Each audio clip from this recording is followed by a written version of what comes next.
Okay, well, I'll go next. I don't have my picture up because I was by the pool and my hair is complete mess.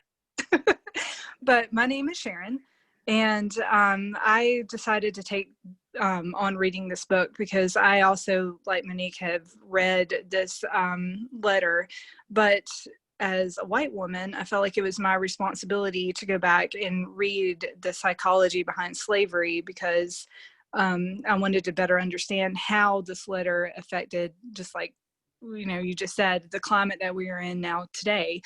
Like I was telling Dr. Jones, I felt like I have an understanding of the pieces. I just need to see the picture put together, and I want to change what's happening in my community and people that I have in my life.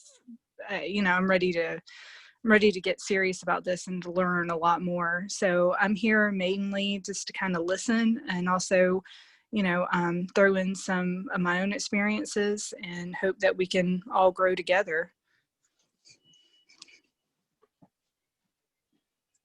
Hi guys, I am driving, but my name is Jasmine.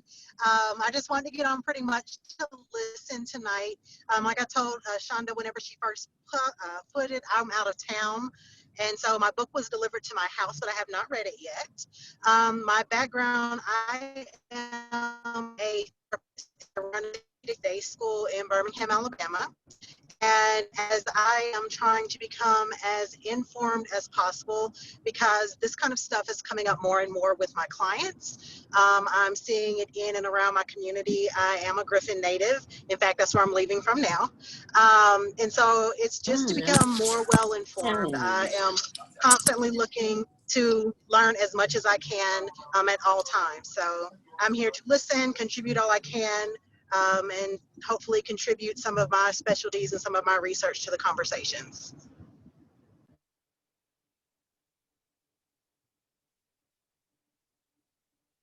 Nandi, you want to go? Oh, I can go. I don't know why it's not getting big, but I'm Nandi. I met Shonda this last year in Saudi Arabia. So we became friends there, and I just was excited. I'm in another book club, and I just love reading and hearing about this topic in terms of, it really what drew me into it was it mentioning the conscience of Black men and women, because I really am interested in learning more about how the experience of slavery has affected our ability to have positive relationships with one another, and how it maybe has affected our psyche and how we view one another and just communicate with one another. So I just like hearing people's perspectives and sharing and growing and all that good stuff. Okay. Miss Kayla. Yes. Hello. Everyone is introducing themselves and saying why they wanted to join in on the book club. Oh, I'm trying to work this. Hi, my name is Kayla, and Yoshunda and I have been friends since first grade. So I think we were friends before we knew what friendship was, and so I'm really excited, and I'm happy that I've met a genuine person who share the same passion, if not more, that I do. And so when she came with this book club, I had no choice but to join, as so do I like to be involved in knowing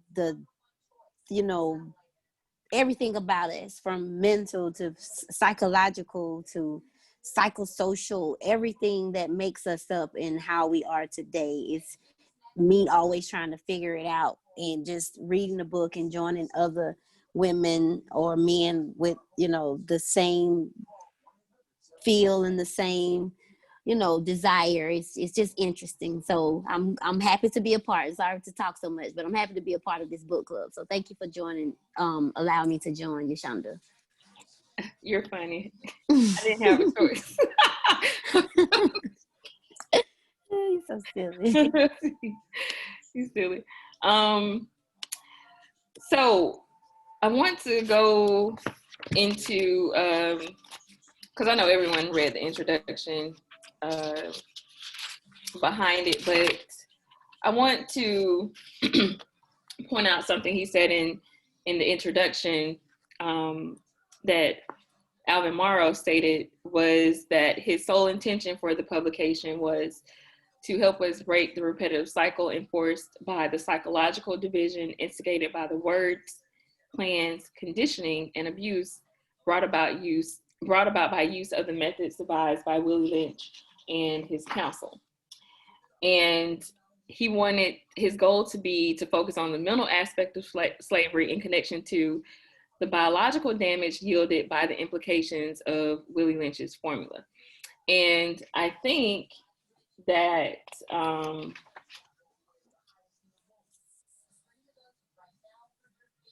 that's one of the underlying things, especially in the first chapter, chapter 1, Slaves in the Making. Just looking at the definition, a slave is a person under the manipulation or physical confines of another, brought about by brute force or carefully skilled trickery or deceit. But then he goes on to say that a modern slave can easily be defined as the person that carries in his or her own mind the old ideas, plans, and will of the old traditional slave maker, even though they are no longer physically detained. How do you guys feel about the definition that he's given?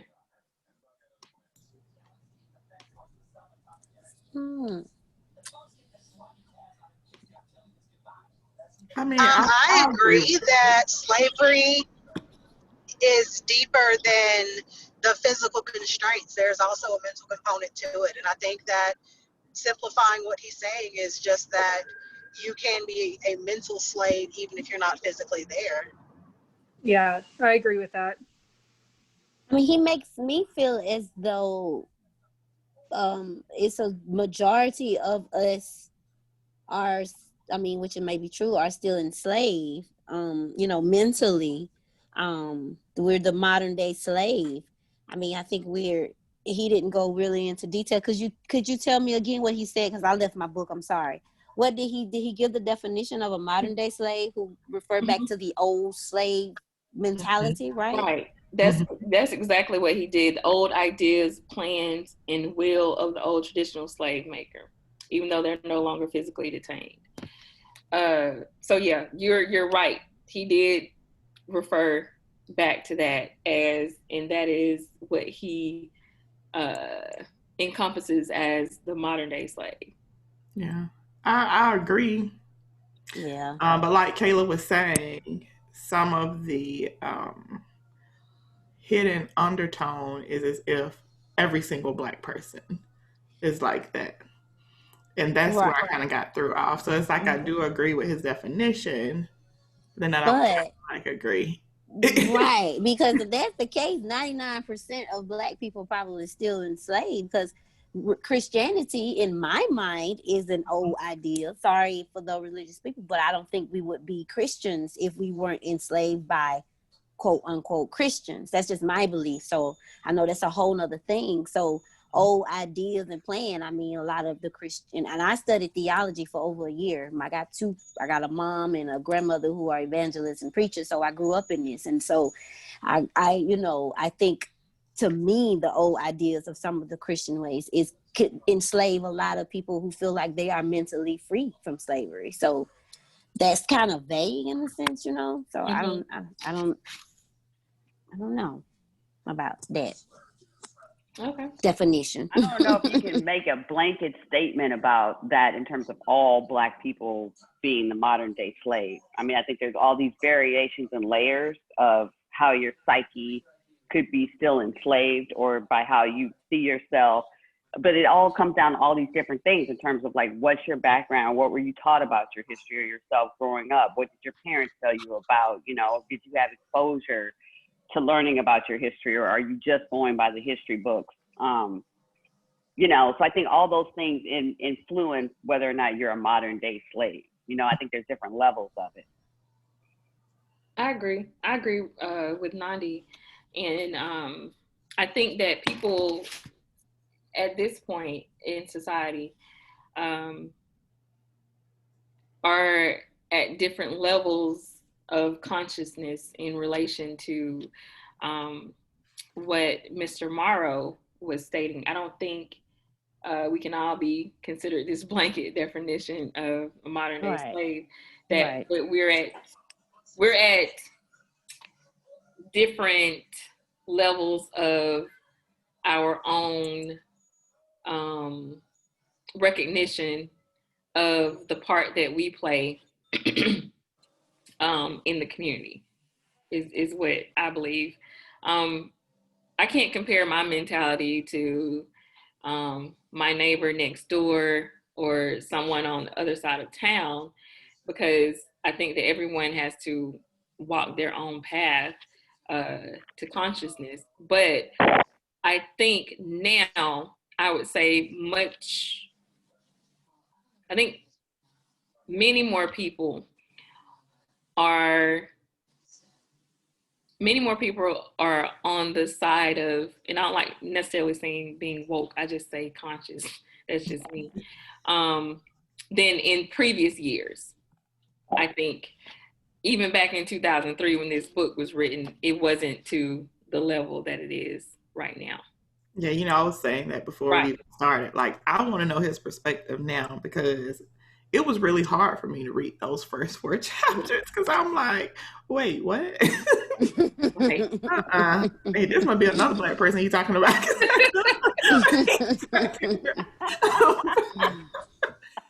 But then I had to realize you did a lot of work. So that's why you think that, because now you see that. Now, if you would have asked me this probably in 2000 when I was young and haven't researched myself, I'd have been like, oh, yeah. Mm-hmm. But for me, I was like, nope. And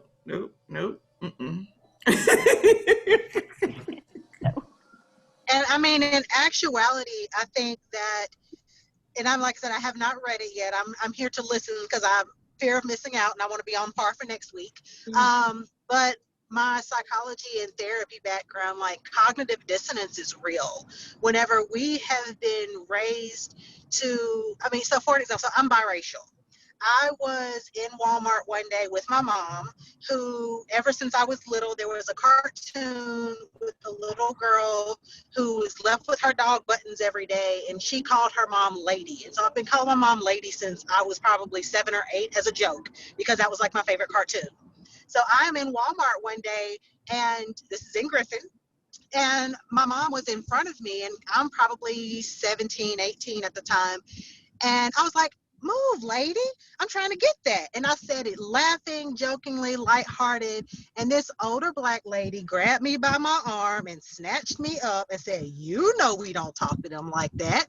And at that moment, it hit me, because that's who we are raised by. Because on my dad's side of the family, like, that was my grandmother. My grandmother would have checked me. And the people who are on this call today, I think that we've put in the work, we've put in the research, and we have shifted those ideologies that we were kind of ingrained with as children, that this is your place, know your place and stay in it. But there are so many who are still kind of fighting that uphill battle to realize that there is not a differentiation between race as far as intellect or ability.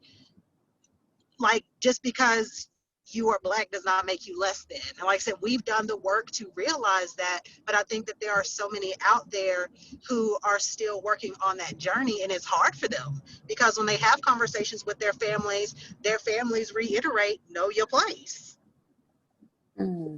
Yeah, I definitely can see the generational themes behind a lot of the psychology. I can definitely see that. There is, you still have your grandparents or older parents that function differently than we do. I mean, I'm saying this jokingly, but even when we talk about, how there's this whole movement behind we're not our ancestors, you can catch these hands. So that has been the shift. Like, seriously. Even that is so funny to me because I am my ancestors. My grandmother would shoot you first and ask questions later. Right. The generation. But you didn't have many of those. Yeah. But you know what? I really think we did, though. Yeah. I really think we did. It's just that it's easier, I feel, for people to say it wasn't, because then you have a reason to say why you need to fight. Because even when I was looking at this book and he was like animalistic and thinking, like maybe 2 years ago, I decided that I no longer wanted to read the history books or the books that other people wrote. I wanted to actually dig in and start looking for like plantations in Spalding County. So since we were born in Griffin, I decided to look at that, plantations in Thomaston, because some of my family is from Pike County, and to learn about the slaves from the actual documents from the plantations. Black people were lit. We don't talk about that. We talk about, they were beat, they were abused, they were dumb. Like in Pike County, the slaves had more money than the slave owners. Well, everybody in Pike County own land, so I can see that. Like yeah, and like they don't talk about it. Yeah, Pike County. Like, everybody in Pike County own their own land. Yeah, that's definitely not in Griffin, right? That's definitely not in Griffin. So I can see a different level of I don't know, opportunity. I always ask, were they more friendly down there? I always ask. I want to say they were friendly. Some of my family was there, but they were brilliant. Right. They knew economics. They created economic systems on the plantation, and they held cash that slave owners didn't even have. And the slave owners saw that, and they started allowing them to buy from them, because that's the only way the slave owners could get cash. Gotcha. Yeah. They had crops. Like all these things that we're taught, they weren't smart. Like in the book, he was talking about like the Freedmen's Bureau. You can look up like interviews from people from Tinsley Street. I'm talking because we're from Griffin and all these areas. And it's like, we were really kind of lit, family connections and all of this. So at one point I'm thinking, well, did Willie Lynch really affect us? Or were we more affected later? When it came to like splitting families with like government and stuff. Because if like you really the Jim Crow? Yeah, because when you really look at it, people were still getting married, still had money. If we were really that dumb and animalistic, we want to have a Black Wall Street. Well, we had some Black Wall Street. I think I agree with what you're saying. And I think one of the things that it highlighted for me when it came to the family structure in that first chapter was the communication issues between Black men and women in relation to conflicts between like egos and things like that. I don't even want to know. I don't even want to know. Even though this is 2003, I'm like, It was. Now, if that was one of the psycho-social issues that we wanted to address, we could definitely talk about those issues. But I agree. I think that in his writing, he made the mistake on occasion of trying to use that blanket descriptions and themes when we're just much more complex. Individualized. Right. I think the only thing I really could get out of what he was saying, what was semi-true, and that's only because I've been a nurse, was the biological aspect of stress. But he put it in a way of like it's killing us. But from my perspective, seeing babies born into the world, it actually makes us stronger. And they know that in NICU, like they rank us. I tell people this all the time. They're like, what? I was like, no, when we're born, they rank us. Black girls are first, Black boys are second, then it's the white baby, and then it's the fourth is the white boy. So white Well, boy. And well, they would that all, makes sense though, because I mean, we've yeah. been dealing with stressful situations since coming here. So if that's part of our genetic makeup, then I think we're gonna come out being like the strongest, because we are now. Like, who is the first one to? And it's not a black or a white thing, but if you think about statistical information, white men are the highest successful suicide rate. Like, we suicide is bad on both terms, but I'm just saying we tend to take more than other races. You know what I'm saying? Our DNA actually changes. That's a lot people don't know about, because yes, it's hard that our ancestors, had to go through what they went through, but every single cell DNA got changed. And he mentioned that, did he not, in the book? Yeah, like, I think he mentioned it a little bit. He but did. Like, one of the studies that goes really in depth into that is Dr. Joyce.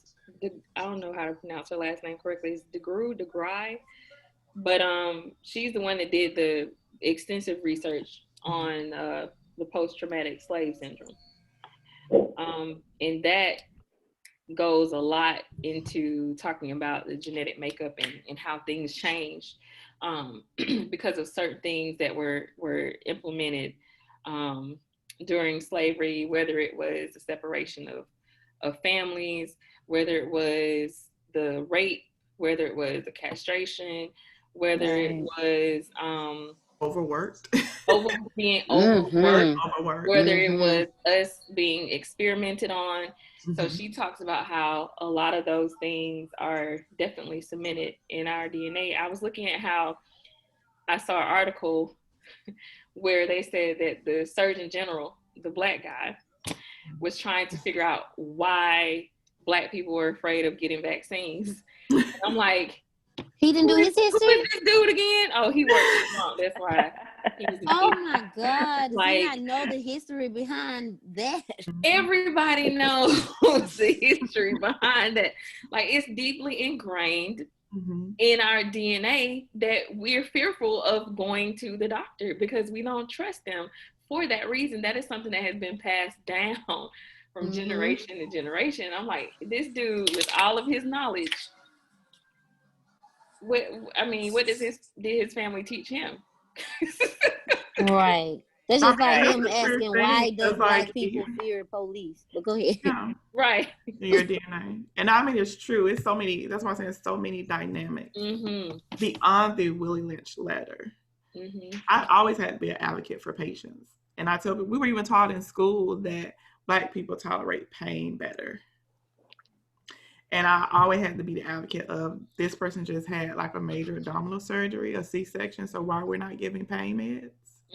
But if my white counterparts came in, you're like, oh, I did the script for every 4 hours, but if she's black, she's like, it's PRN. Don't even give it to her. She should be fine on Tylenol alone. Because it is taught in the books, that we can tolerate pain better because they see you tolerate stress and everything else better. That's why sometimes I question. So that's why I really want to read this book. So I'm like, I read Willie Lynch before and I agreed with it. But now that I'm older and I've been able to experience the world differently, was it really, the Willie Lynch, or is it a combination of a lot of stuff and a lot of beliefs that people just have about black people in general? I think that also goes into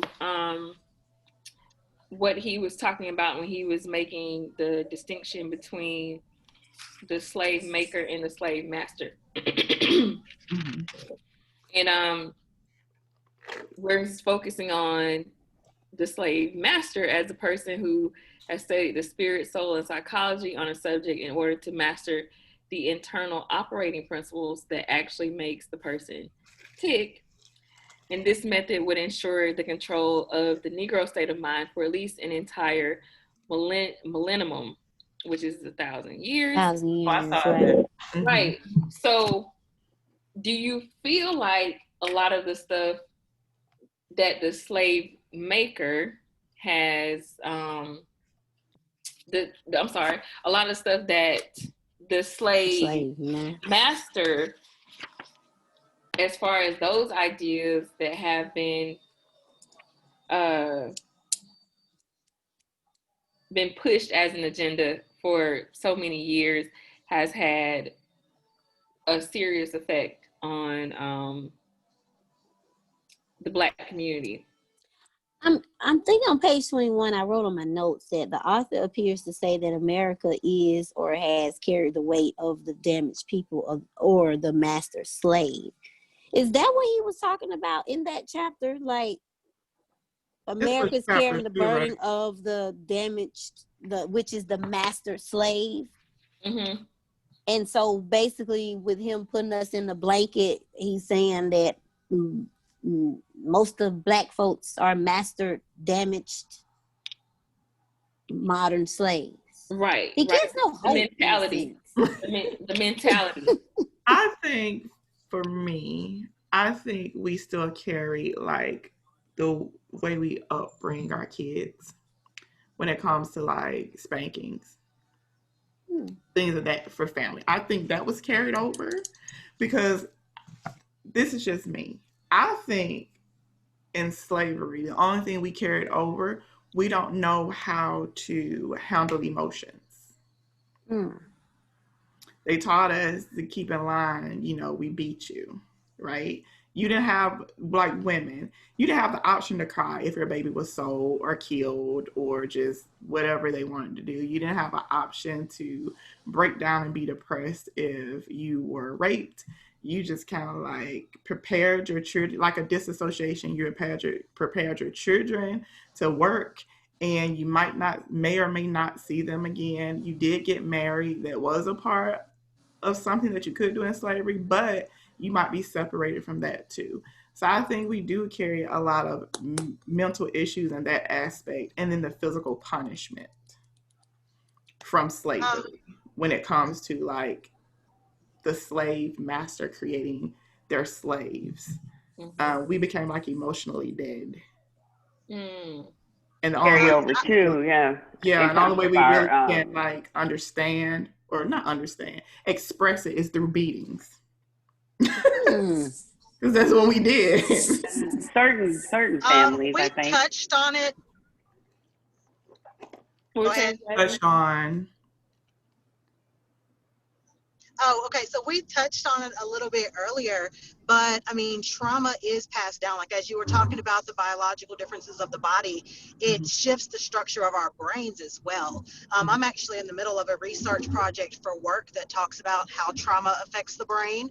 And this conversation is now prompting me to do research about, I guess, the levels of trauma that is passed down. But if you have someone who has experienced severe trauma, it enlarges their amygdala, which goes into that fight, flight, or freeze. And because we have this mentality that, like you said, we have to be strong, the freezing and the flighting are not options in our community, because then you get laughed at and then you don't fit in. So I think that a lot of that just all kinds of feeds into each other, and yeah, it's real. Like survival is a non-negotiable. It's how I feel. Like after slavery, survival is just a non-negotiable. And that's what pretty much that not saying that you shouldn't survive every day, but it's more of at any cost, even if that's risking you dying, you just exist. We're in survival mode all the time. Nandi, you were saying something before. Let me try to remember. I think that there's a lot of legacy in our psyche that even that we aren't aware of in terms of slavery. What comes to mind for me first is in terms of our identity and how we view our own beauty and our own appearance. And in terms of, I think we're constantly fighting to feel like our natural state is beautiful, and we're getting better, but I think ingrained in our psyche is that fight against like what we're shown as beautiful all the time and saying, oh no, I'm beautiful too in my natural state. And I think that in terms of relationships between men and women, having the man and the woman both be slaves and having the women being raped and having both be in the field, I think that it messed up that dynamic that kind of adoration of the man as your protector and the one who's providing for you, because there are differences between men and women. And so the women had to step up and be like, I'm just as strong. I can handle it. I can carry the sack on my back. I can give up my baby. I can handle all this. And so we lost that kind of vulnerability and that kind of softness. And so you hear that in society. Oh, Black women are this. They're loud. They're tough. They're da, da, da. And I think some of that is a legacy of slavery, of not being able to sit on the porch and drink lemonade, you know. And so I think we carry that with us, you know, in terms of, and I think that's messed up our communication with our men, because we're like, I gotta fight just as hard as you do. And then the Black men are being attacked in an even more vicious way. And I think that that's definitely all a part of the legacy of slavery, and not having to look outside of ourselves to find our history. I mean, I just now watched a documentary today my dad told me about Haiti and that successful Black community. And thinking of, you know, about, sometimes you hear immigrants say, why don't Black people have their own businesses? Why don't they have their own communities? And it's like, well, we did. And you guys keep destroying them every time we build them. So what are we supposed to do, you know? And so that history just gets buried and hidden. And I think we're constantly fighting to just try to have our own. You know, it's like, we don't have to have everything be joined together, but we can live in harmony, but just let us have our own communities too. Right. I totally agree. And I think that actually led into the chapter 2 when it was talking about animalization. But as you spoke before about being stripped of our background and history and what we were connected to, and how because of slavery the role between the man and the woman changed and how they looked at each other. And then even referring to, you know, us having our own, and the idea of the Willie Lynch method, to where he speaks on, he says, in most cases, the stronger or more educated Negro was killed outright in front of the rest of the slaves as an example of when he decides to become a human, right? So how often do we see that? We see the places that we build up destroyed. We see our leaders assassinated, like Dr. Martin Luther King, Malcolm X, Medgar Evers. We see all that, which was directly done to inflict more trauma upon us, and to fear, make sure we knew our place and we didn't get out of line. So I think he's hit that part. But you know, even with that, on the head. I still don't think that came from slavery, because even during those times, we were still strong. We were still united. It was still families. It was still marriages. I truly believe Willie Lynch, that particular thing he had going on really didn't come into effect to probably like the last 60, 70 years. Like I think it was before that, because going to talk about how, you know, males were castrated and women, like, they would literally flat out kill the strongest, you know, slave or anybody they thought that would stand up against them. So that's something I said that, you know, that's deeply ingrained since the beginning to keep us in place. And part of the reason why even though they didn't have the physical chains, they had the mental chains. Because it's like, if he did that to the strongest person in the group, and I tried to escape or I tried to stand up, what's going to happen to me? You know what I'm saying? And I think a lot of people, even that flows over into today, when we're always looking for somebody to save us instead of trying to save ourselves, because people are afraid. People are afraid of putting themselves out there and what comes with that. So I think that's been deeply ingrained since the beginning.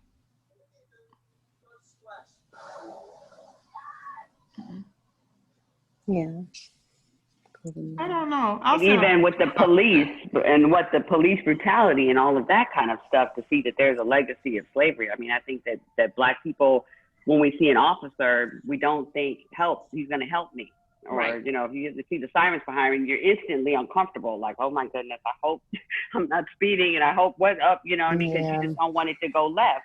And so that kind of, anxiety inside of you, I think affects you in terms of, and I think that is a legacy of slavery. It seems like modern day kind of patrolling with the police officers and all of that. Definitely. Yeah, That was I remember ingrained in the culture. Go ahead, Kayla. Yeah, I remember I was like 4, and my aunt, she got pulled over by the police for driving with no license, and the police, for some reason, he let us go to the house. I think she was pulling up at the house, and I remember holding on to the screen door because they were saying we had to go to the police precinct, and I'm just screaming to the top, I don't want to go with the police. Why am I so fearful at 4? And it was no dynamics in my home where the police was there, and no. But I mean, I had a mom and a dad there, but for some reason, I was so scared of going with the police. I was like, I don't want. And that's the culture that we grow up in. I had no reason to feel that way at 4, but I mean, you know what I'm saying? So that's part that's embedded in us, like to fear the police, and we with reason, So I guess that's why I'm a little confused. That I I mean, I don't know why I was afraid. I guess if my family wasn't like, I'm so used to seeing my family be aggressive with them. Okay. Like when you were talking about earlier about people, different experiences and stuff, I've never seen my grandmother back down to a cop. Like, what do you want? Like some people say, I see the cops and I cry. That's so far. I've never seen anyone in my family back down to them, especially not me. Right. Not me either. They didn't keep them from getting beat or getting locked up either, Mm-hmm. So, right. I guess it just depends on what's in your DNA, because I'm like, that's just so foreign, to me. Yeah, I've never seen a confrontation, but when I got older, I did, and I was defending my brother, and he was in the wrong, but I was still defending, like, you're too rough with him, stop it, Right. I've never seen a confrontation with my family with the police, so I don't even know why I'm fearful of the police. I guess from stories, or I don't know, but at 4, you know what I mean? That's crazy. My dad worked for the city of Griffin, so he was part of. But for some reason, I was scared of these police. They were white. I'm not saying that, but I was scared of them. Like, I don't want to go with them. Are they really taking us to the precinct? I don't want to go to jail. That's how I remember screaming, I don't want to go to jail. I don't want to. So I don't know. It's just crazy. But that's embedded in, maybe not all. That's why you can't put us all in a blanket. Right. But a lot of Black people, So, and how can, and this guy, he just make it feels like we doomed because he's accomplished this. It's 1,000 years. We're doomed. I feel like we're just dumb. Yeah. You're already gonna be like the bottom one. Well, no. And sometimes I feel that way. Like, oh my God. Sometimes I feel like too, like even reading this, I try to stay connected. Mm-hmm. I was telling a friend the other day, I love learning about our ancestors. I love learning about our beliefs before slavery in Africa. But at the end of the day, we need to like start saying, we're a whole new tribe. Mm-hmm. Like we're connected to Africa and we're not connected to Africa. Right. You're just a whole new tribe in America. Right. And there's a lot of mixing. Yeah, and like with Black as King, I loved Black as King, but when people are like, oh, it reminded me of Africa, I'm looking at it like, well, I see that stuff here. Mm-hmm. I feel like at what point will we accept us as Blacks in America versus saying we're Black and we're trying to get connected to Africa when we're just like a whole new tribe and we experience things so different than our relatives in Africa. Right. They don't even understand us sometimes. They're like, well, why don't we come over here and you have stuff going on? Why? It's almost like we're disconnected. Like, y'all, we come over here, we're fine. Yeah. Still fussing. It's like we're just... Right. I think that goes back to not... A lot of us want to know that part of us before slavery because we don't have the history. We don't have that connection. There are things like... ancestry DNA and African ancestry, which is one of the things I wanted to use, but it actually traces it all the way back to your particular tribe from whatever country in Africa. But I would love to be able to do that because I'm only able to trace mine back so far, just a couple of generations, but nothing really beyond that. So I would be curious to know, like, where did we get our noses from? Because my family, they all got big noses. Like, just, I'm telling you, sometimes I'm feeling like, yeah, we're probably Igbo or something, Nigeria. But I don't know that for sure. It's like, once we get the information, what are you going to do with it? Right. I mean, I would love to. Well, when I get it, I plan on actually going to the exact country and visiting, because I want it to be connected that way. You can get it through your mother's lineage and also do it through your father's. Right. But I would just love to be able to do that. And everybody knows, I consider myself to be a global citizen anyway. So I feel connected. And, in other places in London, we have these conversations all the time. Like, yes, I know. We don't feel like ourselves at home. But it's nothing like being able to immerse yourself in another culture, in another country, with different food, language, ways of living that's different from your own.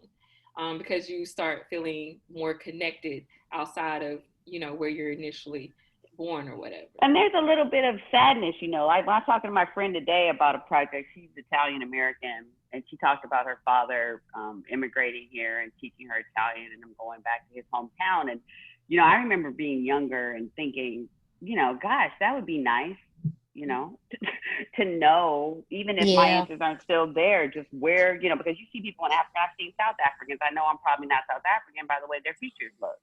I can see a Nigerian and go, okay, my features don't really match that either. And, I know there's some Native American in there. I know there's probably some white slave owners who maybe I'm part Caucasian too. And so you just kind of have this disconnect of like, well, what is my culture? And he talked about that in the book, like us losing our culture, us losing our diet. How did we eat? Because I don't think we ate pancakes and bacon and eggs and all these heavy. I don't think that was our diet. You know what I mean? And what was our language? And so we're trying to all be Black in America as one big group, and we're not all the same. That's why there's Italian Americans and German. They had their little cultural get down, and so it's like we're all here trying to be one, and it's just like more of a challenge. Yeah. Because we're taking a whole I guess that's what I'm trying to say. Like, our culture is the culture that was mixed. Not from the Congo. I guess that's what I'm trying to say. Like, we're in America, and like when you're looking at Beyonce's thing, we still do some of the things that our ancestors did because it was passed down. But like we do have a culture. It's here.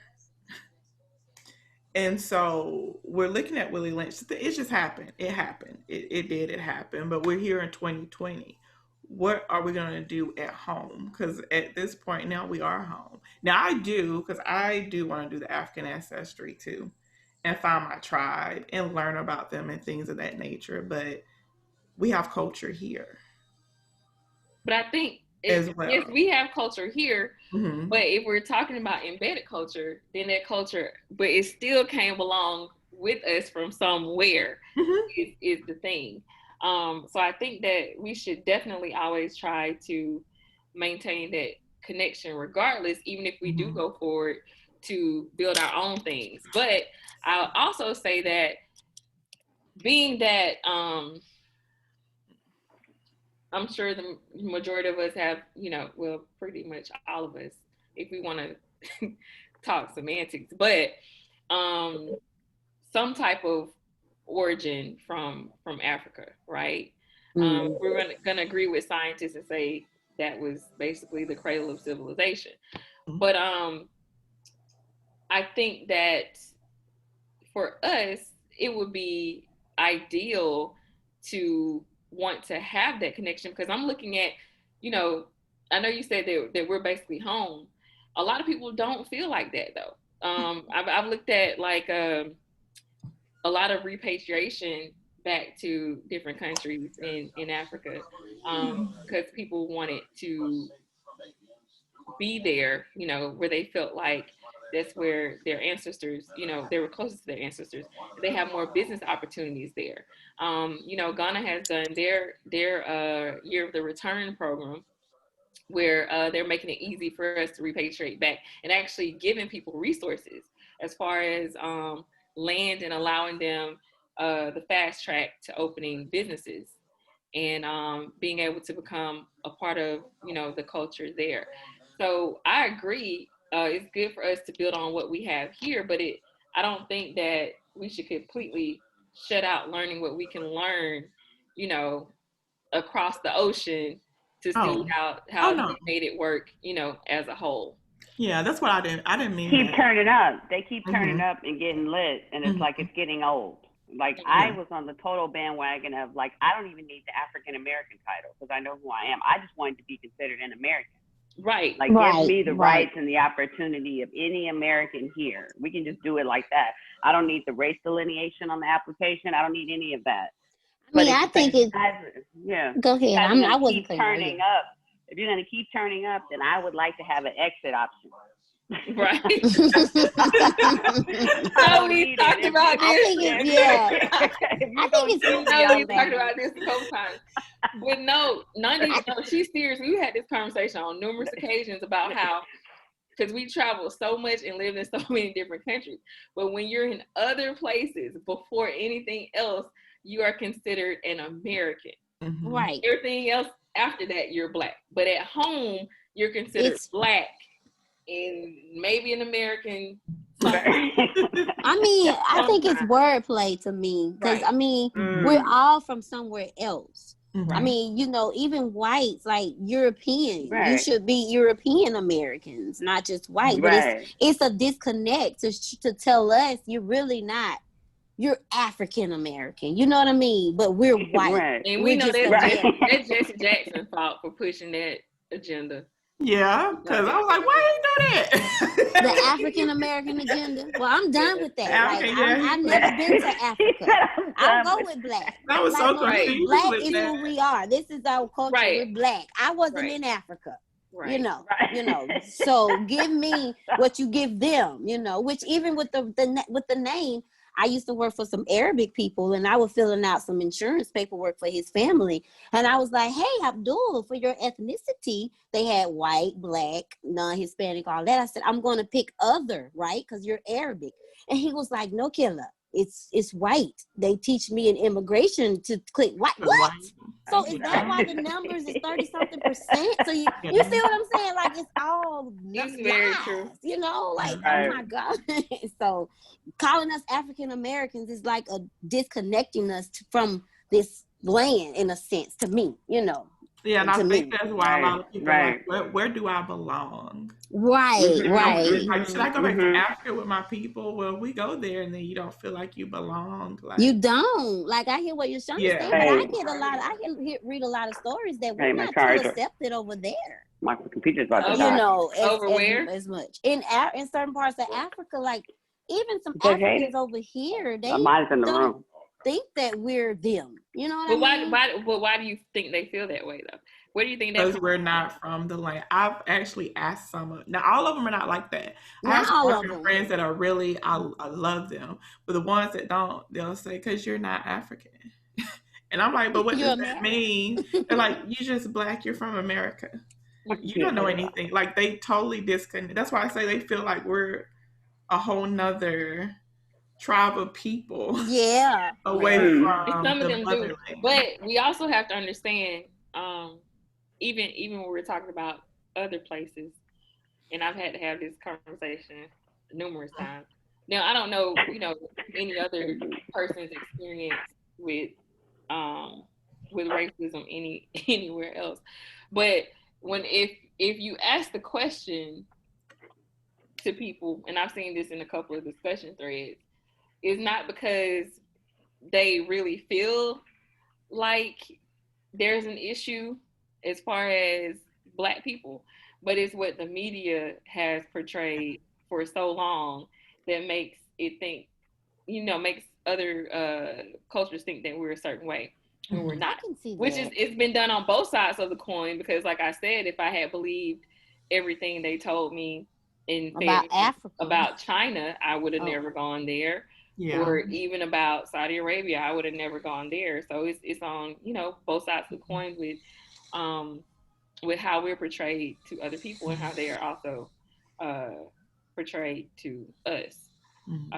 So yeah, I think, and that's the other thing, that this book is speaking on, is the way things have systematically been implemented in order to portray these certain outcomes. So I think all of this, everything that we're discussing and everyone's feedback is certainly valid. Yeah, I'm gonna continue. I mean, I like the first 4 chapters. I just, like I said, we have different perspectives.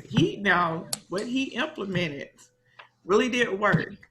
I just personally feel like it really just wasn't implemented until like the 70s and 80s, when you had to have welfare people really separated. Because I feel like even though they might have started it after slavery, some people still had their African roots. Some people still had their beliefs, and they said, finally, we're free. We're not free, but we get to incorporate back what we're used to from the homeland. So I still believe family and economic empowerment and all of that was still created in spite of the system that we're in.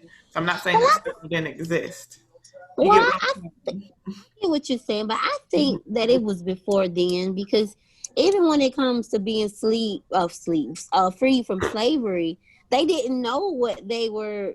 A lot of them stayed on plantations because they were scared. They were fearful. That's how they know. They were dependent upon the slave master or the slave owner. So a lot of them didn't branch out. They got that state of dependency, which was detrimental, because now those are locked into modern day slavery. But you got some that went out and started communities and stuff like that. But most of them stayed on the plantation. Sharecroppers became sharecroppers and stuff. So I think that Willie Lynch was powerful even then, because people didn't feel confident in their self or the system, because they were disconnected from the system. All they did was work. They were property. And now you're telling me I got to think about myself. No, master, I'll stay on here. You giving me food and things like that. I'll tend to the crop because that's what I know. So I think it really started before then, I think. But I see what you're saying. I feel like maybe a lot of them, took it upon themselves, like, we're free now and we're going to take advantage of this and just, run out and find our own way. But much more of them didn't know what to do. So they did stick around on the plantation and, became sharecroppers. And I think a lot of that translates over to today. I was dropping, this was months ago, but I was dropping someone off at work that worked in one of the warehouses in Griffin. And I remember sitting in the parking lot with them and just being amazed at how everyone was hopping out of their cars with their uniforms on, like running to the door to get into the warehouse. And all I could think about was, man, they just look like a whole bunch of worker bees. I made one. Like it's kind of sad, because and we see it even more so with COVID right now, because of everything that's going on and how these companies were treating their employees with not allowing them to be off of work for their safety issues. Not to pay them hazard pay, hero pay, or none. Or any of that stuff. And we're just, majority are still stuck under that mentality, because we're afraid to come together and speak up on, behalf of each other and any type of issues that people are encountering right now. And I do agree with that, because I hear a lot of people say how people don't work, and I be over here like, it's easy. But I hear people say, if I don't work, I'm bored. Right. I have a couple of people I know, they purposely get 2 or 3 jobs, because if they're not working, they don't feel wow. Yeah, they don't feel like they're a person. And I'm like, what? Man, please. And it's the same though, but it's how it's been for so long in the Black community, with people working their fingers to the bone. Like my aunt, she'll be 60 in a couple days. She has no business working as hard as she does in a freaking warehouse. Right. Right. That's just insane, but that's the only work that available for her. Right. And me, I feel weird sometimes, because I'm like, I'm allergic to hard work. You're not gonna say it again. I was lasted in the warehouse. I lasted in the warehouse for 2 weeks before I walked off that job and was like, y'all can have this bull. I didn't even make the 2 Right. What? I made like 3 days.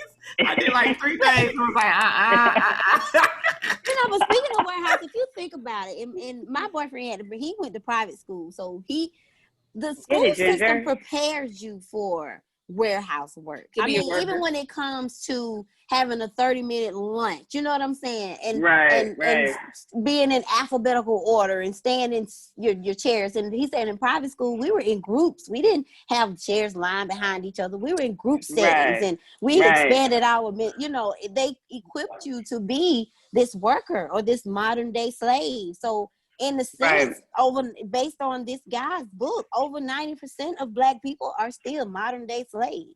I mean, so where's the hope? Shonda, where's the hope? And we gotta keep reading. Look, this is why I invited everybody to keep going in on this conversation.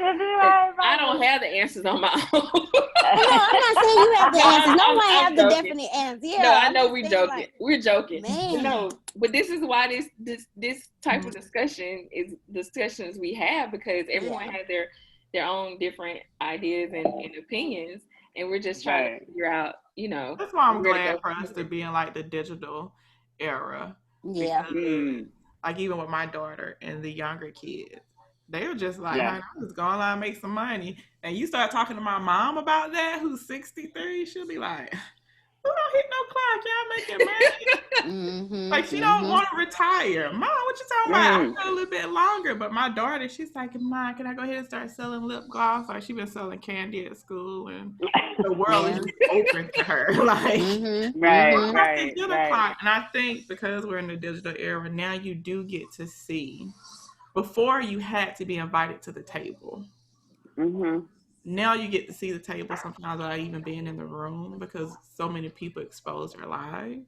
I'm not saying we're there yet, but now people can see, and now their minds are open to what they can do. Like I can be an entrepreneur. Right. You know, personal growth and development. Oh, that's cool. Right. You know. I mean, that's even with Barack Obama being the president, even though, you know, he's half white or whatever they try to say. But that was a different, like my uncle said, it was something for them, because it did something to the other community, because that was a position that they knew that a Black person wasn't going to be in. You know what I'm saying? And for us to, even though a lot of Black people say, what did Obama do for us? He didn't, and I get tired of that. But that's not the point. My point is, it was more so of, it was symbolic. Like the more entrepreneurs you see, the more younger people like, oh, I can do this. Your baby see that you don't hardly work, and you know, not physically, but you see what I'm saying? So once we see more entrepreneurs, more business owners, more this, I think it trickles down and it's going to be more of us. So there is hope now that you're saying, you know, in the digital world, oh man, this sister doing this, I could do this in this little small community. So you're right. And I think that's going to be one of our big assets, is the digital world for people of color. You know what I'm saying? I really do. So you know, before this, things like from learning about Black economics, like most people are like, what is economics? I just get paid and go buy stuff. You know, but now people are really learning. I was working out my stuff, I pay bills, but now people are learning like, what is financial literacy? What is stock funds and shares? Like, oh, you can sell that and make money. Like, oh, my child can do homeschool. Like, you know, back in the day, you said homeschool, people were like, oh, that's for rich people. But, you know, or weirdos. To remote learn and look outside of what the teacher is, you know, teaching. Now you can find resources and go different places. I think it's just a glimpse of what we'll have later. And I think before, as Black people, that is something that I think came from Willie Lynch. Our education was determined on what they wanted to give us. And even if we did have access to somebody else that could give us something different, theirs was even limited. And so you just learned this small little thing. And now it's like the whole world is open to you. More people travel. Black people used to travel, but you did a road trip People are well off would go overseas, or you can name, but now you just jump on a plane and go anywhere, and people are like, oh, you do this in this culture. Oh, I get to experience that. Oh, I learned something different and different perspectives. So I think we are moving in the right direction. It's just the beginning of breaking the curse of Willie Lynch. I don't think it was broken because we were stuck in a box. Right. And I think that one of the things he put when he was talking about like biochemicals and stuff that we discussed, and even collectively, he's saying we are still scattered and fragmented when it comes to being effectively organized and proactively productive for the benefit of the whole. It's just something that, and I think, that really comes about as where he was saying that we were intentionally frozen to a fixed state of terror, ignorance, and self-hatred towards our own kind, right? The whole crabs in a barrel mentality. Not wanting to see other Black people get ahead, not wanting to work together collectively to find solutions to problems. Like everybody wants to be out front, nobody wants to do the work in the background, type stuff, and just continuously not wanting to see each other get ahead. But why?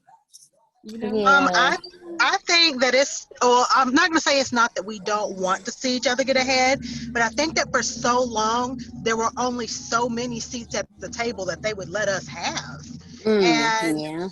So it becomes more of a competition, because if I lift you up and you get that contract or you get that promotion, they've met their quotas, which means now I'm not getting it.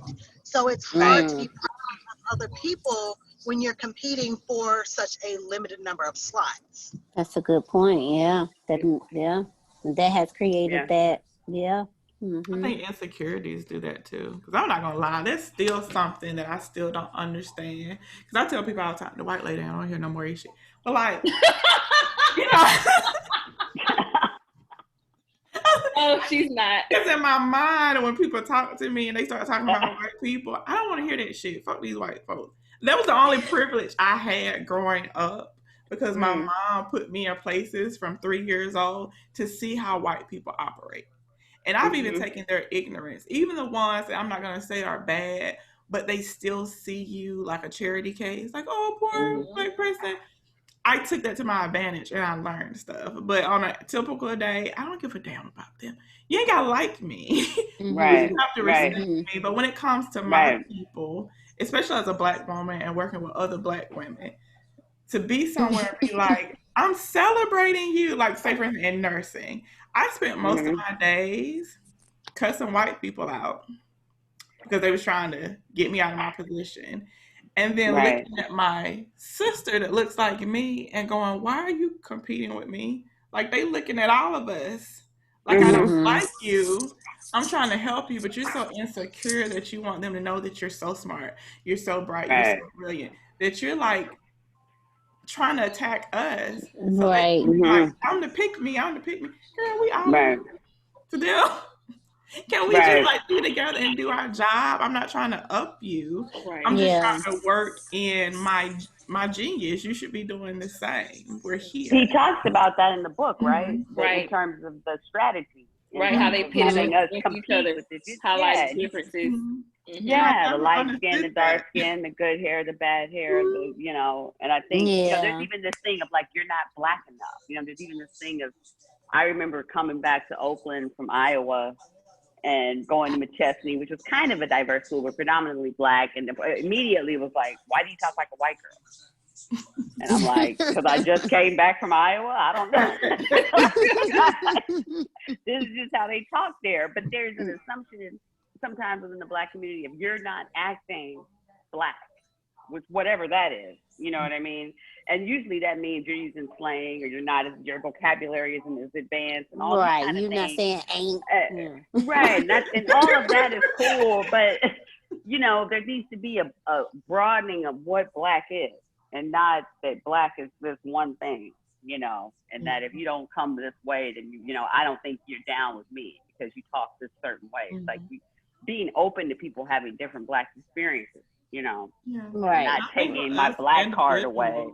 Just to know that you're girl, you're it. You know, that's how I felt like if you stepped in the room and they were like, oh, she's kind of smart, but who said you wasn't?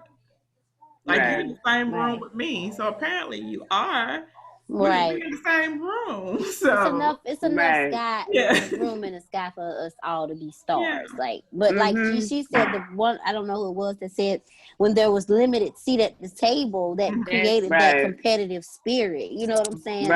You know, and it makes sense. Like, even now, and you look at a lot of our successful Black men and how their picking is if it's not the white and it's the Latina, you know, Black women are always like the last one, really. And it creates it creates a division between us because we're like, you know what I'm saying? And I say us speaking collectively, you know, but you know, Black women, we have I don't know, we all around the board, we just, you know what I'm saying, Monique? It's like we're going through a lot. You do go through a lot. You know. Because, you know, my little niche is, you know, self-care and self-love. And so even when you were talking about that, a lot of times it's just generations of insecurities. And our moms, well, not my mom, but a lot of moms have been so toxic and they did not know how to get through what it was that they were going through. It affected their kids. So that's why I think you have the daughters who are like so competitive when they get to the outside world. Because of what happened with the mother or the mother. Like, when I work with people, I hear people say, my grandmother didn't like women, other Black women, because her cheated on her.